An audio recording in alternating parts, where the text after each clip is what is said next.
فخلف من بعدهم خلف أضاعوا الصلاة واتبعوا الشهوات فسوف يلقون غيا.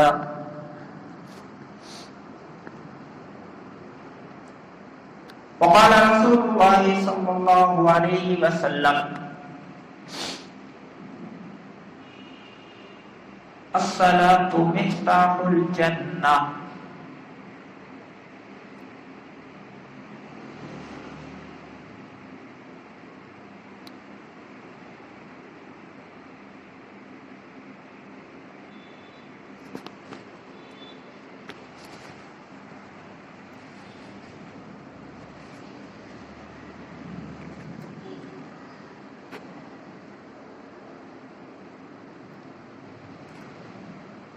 عزیز اور دوستوں، بزرگوں،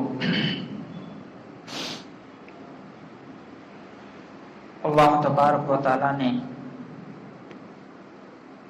انسان کو مٹی سے پیدا کیا ہے اور مٹی کی خصلتیں انسان کے اندر پائی جاتی ہیں. مٹی کی خصلتیں کیا ہے کہ آپ مٹی پر محنت کریں گے تو وہ قیمتی بن جاتی ہے. مثلا کوئی انسان مٹی پر محنت کیا، وہاں پر جو ہے جھاڑ لگائے، درخت لگائے، پھول لگائے اور طرح طرح کی چیزیں اگایا،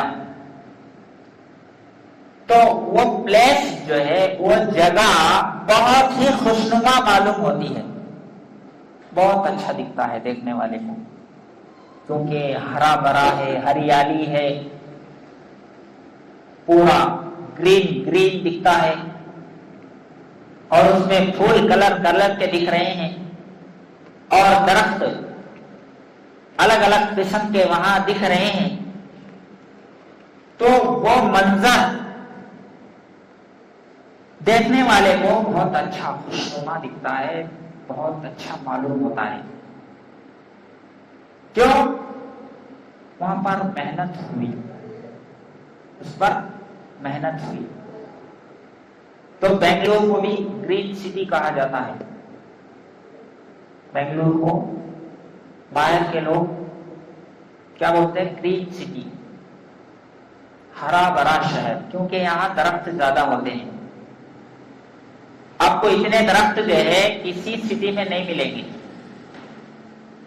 ہندوستان کے کسی اور سٹی میں اتنے درخت جتنے اس شہر میں، گلی میں، باغوں میں، گھروں کے پاس، روڈوں پر جتنے درخت ہیں وہ کہیں اور دیکھنے کو نہیں ملتا.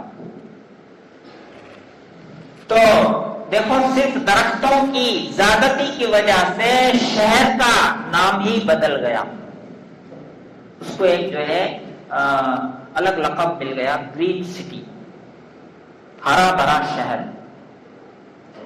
کیا ہے بھائی؟ کیوں گرین سٹی سے فیمس؟ کیوں؟ اس لیے کہ لوگوں نے اس پر محنت کی کہ درخت ہونا چاہیے، درختوں کو بڑھانا چاہیے، درختوں کو لگانا چاہیے. ایک مہم چلائے، ایک تحریک چلائے، درختوں کو مت کاٹو، درخت کاٹیں گے دھوپ بڑھ جائے گی، درخت کاٹیں گے تو آکسیجن کا پرابلم ہوگا، پولوشن کا پرابلم ہوگا،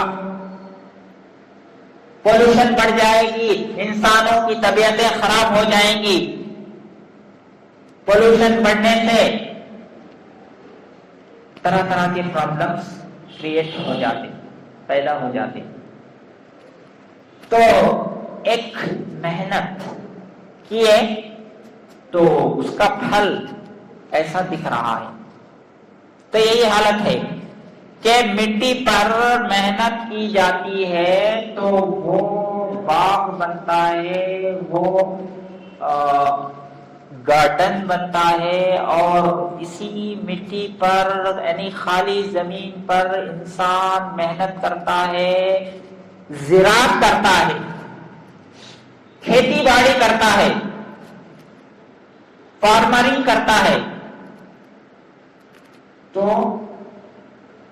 وہ جگہ جو ہے وہ دانا دینے والا بنتا ہے، وہ جگہ، وہ پلیس، وہ مٹی پھل دینے والا، ترکاریاں دینے والا اور انسانوں کے کھانے کے لیے اناج دینے والا بن جاتا ہے۔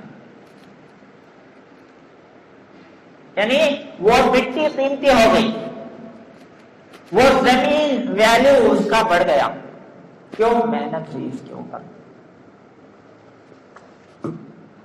تو یہی اگر کسی مٹی کو ایسے ہی چھوڑ دیں آپ، اس کے اوپر محنت نہیں کیا آپ نے، تو بجائے فائدے کے نقصان ہوتا ہے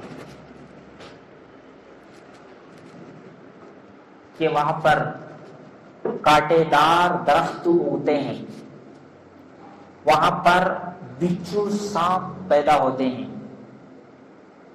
وہاں پر زہریلے جو انسانوں کے لیے خطرناک ہیں ایسے درندے وہاں بسنا شروع کر دیتے ہیں جس مٹی پر محنت نہیں ہوتی۔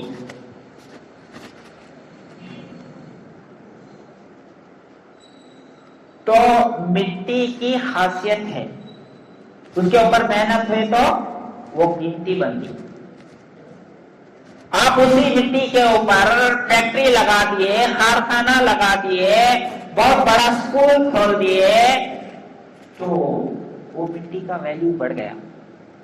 وہ کارخانہ ہے وہاں پر، وہ فیکٹری ہے، تو کیا محنت تھی؟ تو مٹی پر محنت کرنے کی وجہ سے مٹی کا ویلیو بڑھ جاتا ہے، زمین کی قیمت کیا ہو جاتی؟ بڑھ جاتی ہے۔ بالکل اسی طریقے سے انسان بھی جو ہے یہ مٹی سے بنا ہے، انسان کیا ہے؟ مٹی سے بنا ہے۔ اس کے اوپر محنت کریں گے تو اس کے اندر اچھے جذبات پیدا ہوں گے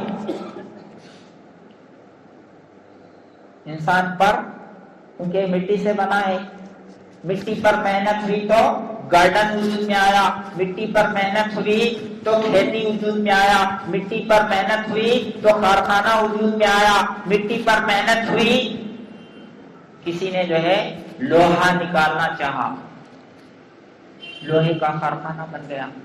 مٹی پر محنت کیا، سونا نکالنا چاہ رہا ہے، سونے کی گنی وہاں پر نکل آئے گا، چاندی کی گنی وہاں پر نکل کر آئے گا۔ تو پہلا کچھ نہیں تھا، لیکن سونا، لوہا اور چاندی نکالنے کی وجہ سے اس زمین کی قیمت، اس مٹی کی قیمت بڑھ گئی۔ بالکل ایسے ہی انسان بھی اگر اپنے اوپر محنت کرتا ہے تو اس کا بھی ویلیو بڑھے گا، اور محنت نہیں کرے گا تو پھر جو ہے اس کے اندر بھی برے جذبات، برے اخلاق، بری صفات، برا بہت گرا ہوا بن جائے گا انسان اگر اس کو اپنے اوپر محنت کرنا چھوڑ دے گا۔ اللہ تعالیٰ اسی کو قرآن میں فرماتا ہے لَقَدْ خَلَقْنَا الْإِنسَانَ فِي أَحْسَنِ تَقْوِيمٍ، تحقیق کہ ہم نے انسان کو بہترین سانچے میں پیدا کیا ہے، انسان کو بہت اسپیشل سے ہم نے ریڈی کیا ہے۔ اس کو کون؟ اللہ تعالیٰ بول رہے ہیں، انسان کو ایک عجیب طریقے سے ہم اسپیشل سے بنائے ہیں اس کو، بہت خوبصورت بنائے، دوسرے مخلوقات کے مقابلے میں، دوسرے جانوروں کے مقابلے میں انسان جو ہے بہت ہزاروں کروڑوں درجے جو ہے یہ بہت قیمتی ہے، بہت افضل ہے، بہت اچھا ہے۔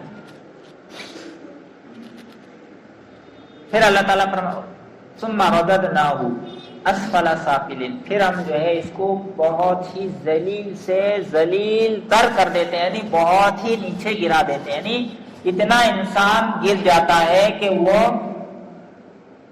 جانوروں سے بھی گزرا ہو جاتا ہے، جانوروں سے بھی گرا ہوا ہو، یعنی ایک درجے میں جانور بہتر ہوتا ہے اور یہ انسان جو ہے اس جانور سے بھی زیادہ نیچے چلا جاتا ہے، یعنی اس کے مقابلے میں اس کا ویلیو گر جاتا ہے۔ ایسا بھی ہوتا ہے۔ یہ کب ہوتا ہے؟ جب اس اپنے اوپر محنت نہیں کرے گا، اپنے اوپر، اپنے نفس پر، اپنے روح پر محنت نہیں کرے گا تو پھر یہ جانوروں سے بھی بدتر بن جائے گا۔ اور اگر یہ اپنے روح پر محنت کرے گا تو فرشتوں سے بھی آگے بڑھ جائے گا۔ فرشتے حالانکہ انسان سے افضل ہیں، فرشتے وہ کوئی گناہ نہیں کرتے، کوئی نافرمانی نہیں کرتے، لیکن معصوم ہوتے ہیں، وہ گناہوں سے پاک صاف، ان کی صفات ہیں۔ تو اللہ تبارک و تعالی انسان اپنے اوپر محنت کرتا ہے تو اس کو جو ہے فرشتوں سے بھی آگے کا مرتبہ، یعنی ان سے بھی بڑا اسٹیج عطا فرماتے ہیں، ان سے بھی بڑا درجہ دیتے ہیں انسان کو۔ تو اب یہ انسان اپنے اوپر محنت کرنے کے لیے اس کو نماز جیسی عبادت دیا، نماز کے ذریعے سے انسان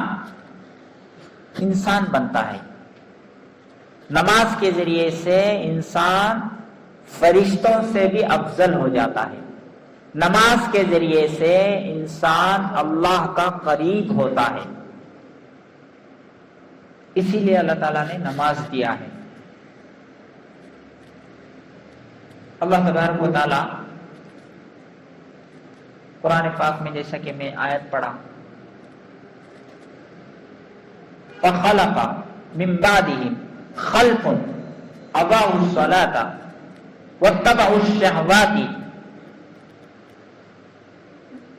يَلْقَوْنَ غَيًّا،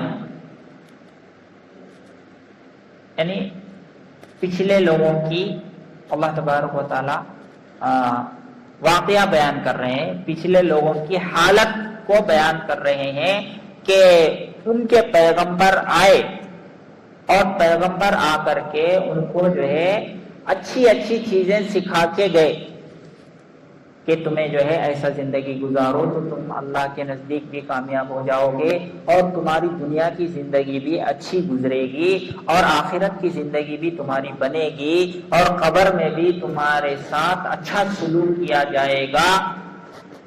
پیغمبر آ کے اپنے لوگوں کو بتا کے گئے،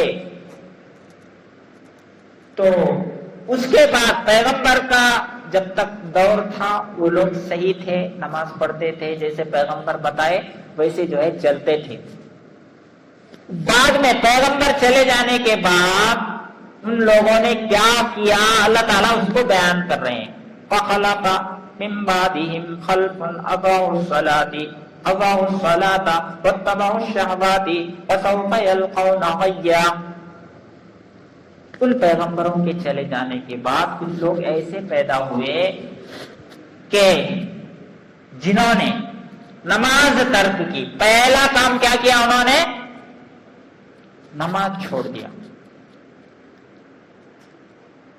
پیغمبروں کے چلے جانے کے بعد انہوں نے کیا کیا؟ پہلا کام نماز اڑانا، نماز نہ پڑھنا، اضاعوا الصلاۃ، نماز کو چھوڑ دیا انہوں نے۔ واتبعوا الشہوات، کی پیروی کرنے لگے، یعنی جو دل میں آ رہا ہے ان کے دل میں کیا کریں گے، دل بولتا ہے کہ وہ کرنا، خواہش، ایک چیز کی خواہش پیدا ہو گئی، مووی دیکھنے کا دل میں خواہش پیدا ہو گیا، مووی دیکھ لیا، گانا سننے کا دل میں خواہش پیدا ہو گیا، گانے سنتے بیٹھ گیا، کرکٹ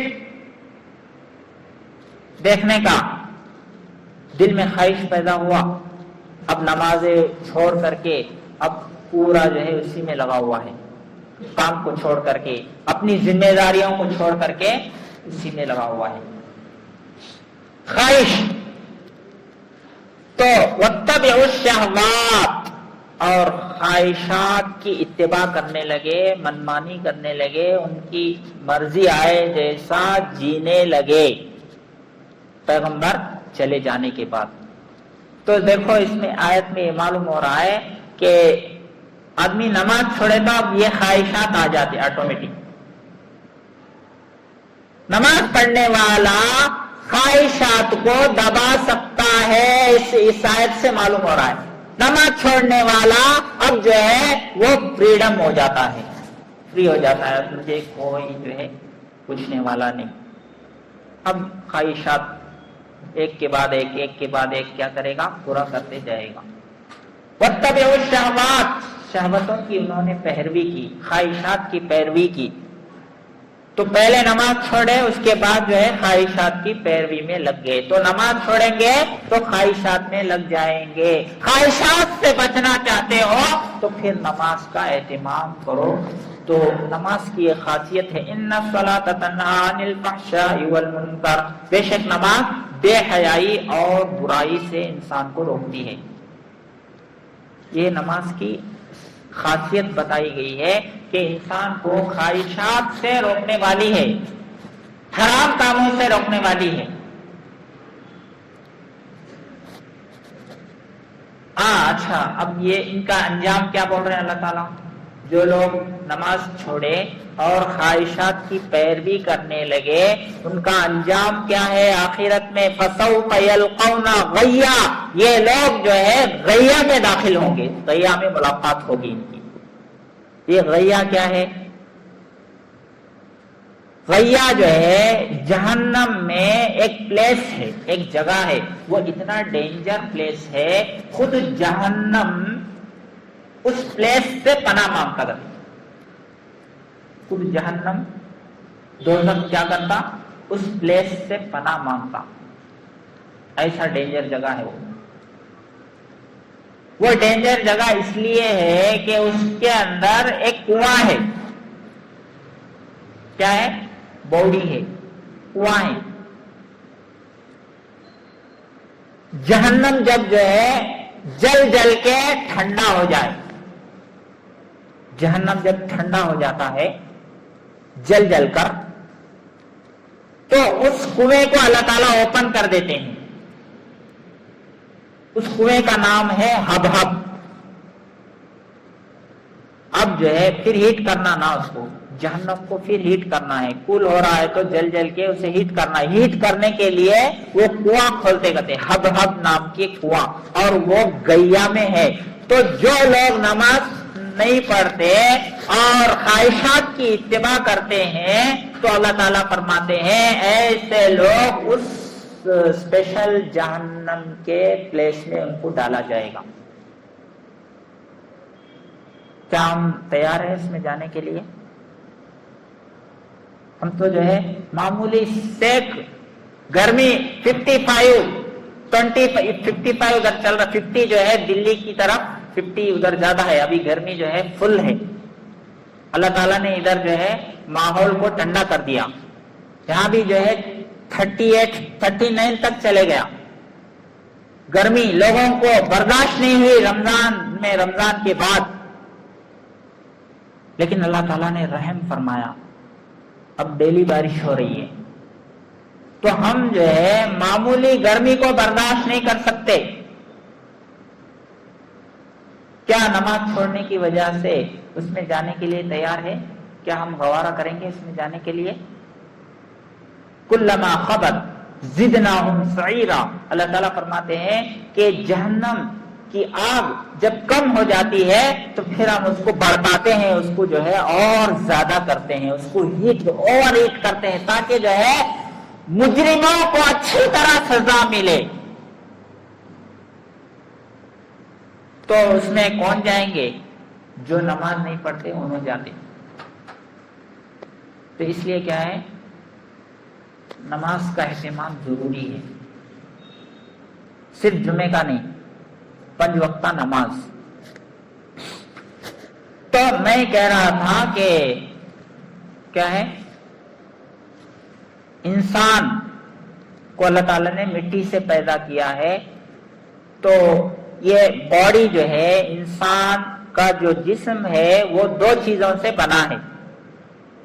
2 چیزیں ہیں اس کے اندر، ایک جسم باڈی اور ایک روح، 2 ہے۔ تو ہم جو ہے یعنی اگر جسم صحت مند رہنا بولے تو اس کو کھانا وقت پر کھلانا پڑتا ہے۔ جسم اچھا رہنا بولے، تندرست رہنا بولے تو کیا کرتے؟ کھانا جو ہے ٹائم پہ ڈالتے رہتے، کھانا پینا ڈالتے نہیں، کھاتے رہتے۔ کھاتے رہنے کی وجہ سے کیا ہوتا؟ جسم میں طاقت باقی رہتی۔ تو یہ جسم کی غذا کیا ہے؟ کھانا پینا، روٹی، بریانی۔ یہ اس سے جو ہے باڈی امپروو ہوتا ہے، باڈی کو طاقت ملتی ہے۔ روح ہے، انسان کے جسم کے اندر کیا ہے؟ روح ہے۔ تو روح کا بھی فوڈ ہے، روح کا بھی کیا ہے؟ فوڈ ہے، اس کا بھی کھانا ہے۔ اس کا کھانا نہیں کھلائے تو وہ بھی کمزور ہو جاتا۔ تو یہ جو 5 نمازیں ہیں یہ روح کا فوڈ ہے۔ 5 نمازیں کیا ہے؟ جو ہمارا روح ہے نا، روح نماز پڑھیں گے تو ہماری روح جو ہے طاقتور بنے گی۔ نماز نہیں پڑھیں گے، جیسے جسم کو کھانا نہیں کھلائے، ناشتہ نہیں کرے تو کیا ہوتا؟ دوپہر میں سستی آ جاتی۔ اور اس کا تو بہت اہتمام سے پوچھتے ہیں کہ ہاں ناشتہ کرے کیا، آج ناشتہ ہو گیا؟ ہاں نہیں بھائی، کہ کیا اتنا ٹائم ہو گیا اب تک ناشتہ کرے نہیں؟ بہت اہتمام سے پوچھتے ہیں۔ لیکن نماز کے بارے میں پوچھتے ہیں، فجر کی نماز ہوئی کیا آج؟ نہیں پوچھتے، اس کی ضرورت ہی نہیں سمجھے ہم۔ تو نماز یہ فوڈ ہے، یہ کیا ہے؟ فجر کی نماز گویا کہ ناشتہ ہے، ٹفن ہے، ٹفن۔ اس لیے جو ہے ٹفن ہلکا پھلکا کھاتے ہیں نا، زیادہ کھاتے ہلکا پھلکا، اس لیے فجر کی نماز بھی ہلکا پھلکا، 2 رکعت تھے شارٹ۔ دوپہر میں جم کو کھاتے، دبا کو کھاتے ہے نا، لنچ جو ہے دبا کو کھاتے، زیادہ کھاتے۔ تو اس لیے جو ہے ظہر میں نمازیں بھی زیادہ رکھی گئی ہے، 12 رکعتیں۔ کیوں؟ کھانا زیادہ کھاتے ہیں نا دوپہر میں، پھر روح کا کھانا بھی زیادہ ہونا نا کو۔ پھر کیا ہے اثر میں، ظہر میں کھائے بول کو ابھی ایسے چڑھتے کیا نہیں، پھر جو ہے 5 بجے کے بعد شروع کرتے، کیا تو سنیکس لینا، کچھ تو کھانا کھاتے نا، جسم کے لیے کھانا پینا کرتے رہتے۔ تو اثر کی نماز میں اسی لیے جو ہے سنیکس، 4 رکعت جو ہے سنیکس ہے وہ۔ مغرب میں جو ہے پھر مغرب کے بعد پھر کھانا کھاتے لوگ، عشاء کے ٹائم میں کھانا کھاتے، پیتے رہتے کچھ۔ تو یہ جو ہے یہ بھی یہ روح کی غذا ہے، مغرب کی نماز۔ عشاء میں تو دبا کو کھا سو جاتے، تو اس لیے جو ہے عشاء میں دبا کو کھاتے بول کو نمازیں بھی جو ہے زیادہ رکھا گیا ہے۔ کیوں؟ اس لیے کہ باڈی کے لیے فوڈ کا انتظام کر رہے ہو، لیکن روح کے لیے بھی فوڈ ہونا نا، وہ بھی طاقتور رہنا نا۔ جیسے یہ جسم کو کھانا نہیں کھلائے تو کمزور ہو جاتا، کوئی کام جو ہے اس سے ہوتا نہیں، کیا ہوتا کمزوری آ گئی بولتا. ایسے ہی روح کا فٹ روح کو نہیں ملا، یعنی نمازیں نہیں پڑھے تو پھر جو ہے دوسری نیکیاں کرنے کی اس کو جو ہے ہمت نہیں ہوتی. نماز ہی چھوڑ ڈالے تو ابھی دوسری نیکیاں کیا کریں گے لوگ؟ کیوں؟ نماز چھوڑ چھوڑ کو روح کمزور ہو گیا. جیسے کھانا نہیں کھائے تو باڈی کمزور ہو جاتا، کسی کام کے لائق نہیں رہتا، کوئی اور کام نہیں کر سکتا. بالکل اسی طریقے سے نماز چھوڑنے کی وجہ سے دوسری نیکیاں، تلاوت اور جو ہے ذکر، استغفار، درود شریف، دعا اور جتنی عبادتیں ہیں کون سا بھی نہیں ہوتی اس سے. کیوں؟ روح کمزور ہو گیا. روح پاورفل رہنا بولے تو نماز پڑھنا. تو روح کی فوڈ جو ہے وہ نماز ہے، اسی لیے نماز کا اہتمام کرنا ضروری ہے. ایک شاعر کہتا ہے، شبر میں بنا دی ایمان کی حرارت والوں نے، من اپنا پرانا پاپی تھا برسوں سے نمازی بن نہ سکا. علامہ اقبال کہتے ہیں مسجد تو بنا دی شبر میں ایمان کی حرارت والوں نے، من اپنا پرانا پاپی تھا برسوں سے نمازی بن نہ سکا. یعنی یہ شعر جو ہے ایک مسجد کی منظر کشی ہے. وہ مسجد جو ہے ایک ہی رات میں بنائے. پڑوس ملک میں ایک مسجد کی جگہ کے بارے میں جو ہے لڑائی ہوئی تو کورٹ میں پہنچا اور کورٹ میں جج نے یہ فیصلہ دیا کہ جو صبح فجر کی اذان سے پہلے تک مسجد ریڈی ہو جانا، ہو گئے تو اب تمہارا چھو، نہیں اگر تم نہیں بنائے تو پھر جو ہے یہ جگہ مندر بنے گی. تو ایمان کی حرارت والوں نے، یعنی جن کے اندر ایمان بھرا ہوا تھا، انہوں نے کیا کیا؟ راتوں رات جو ہے مسجد کھڑا کر دی. تو اسی کو کہہ رہے ہیں کہ مسجد تو بنا دی شبر میں ایمان کی حرارت والوں نے، من اپنا پرانا پاپی تھا برسوں سے نمازی بن نہ سکا. یعنی برسوں سے زندگی جی رہے ہیں لیکن ہم نمازی نہیں بن سکے، لیکن وہ ایمان کی حرارت والوں نے ایک رات میں مسجد کھڑا کر دی. تو اس لیے ہمیں نماز کے اہتمام کی کوشش کرنا چاہیے. اور ذی الحجہ بھی آ رہا ہے تو یہ ذی الحجہ 10 دن جو ہے بہت قیمتی ہے. اللہ کے نبی صلی اللہ علیہ وسلم نے ارشاد فرمایا کہ 10 دن جو ہے ذی الحجہ کے، اس میں نیک اعمال اللہ کو بہت زیادہ پسند. 10 ذی الحجہ تک، یعنی اب جو ہے کل سے شروع ہو جائے گا، ذی الحجہ کا مہینہ کل سے شروع ہو جائے گا. تو اس میں خوب نیکیاں اللہ کو پسند ہے. تو اس لیے نماز کا اہتمام کرے اور صدقات، خیرات، تلاوت، ذکر، توبہ، استغفار، یعنی اللہ کی طرف رجوع کرنے کے لیے اللہ تعالیٰ نے یہ حج کا مہینہ دیا ہے. اب جو ہے حاجی لوگ کتنی وہاں جو ہے محنت کر رہے ہیں اللہ کو راضی کرنے کے لیے، وہاں دوڑ رہے ہیں، یہاں دوڑ رہے ہیں، دعائیں کر رہے ہیں، رو رہے ہیں. تو ہمیں بھی ان کا حصہ مل جائے گا اگر ہم نیکیوں میں آگے رہیں گے. اللہ تعالیٰ عمل کی توفیق عطا فرمائے. جو سنت نہیں پڑھے وہ سنت یاد آ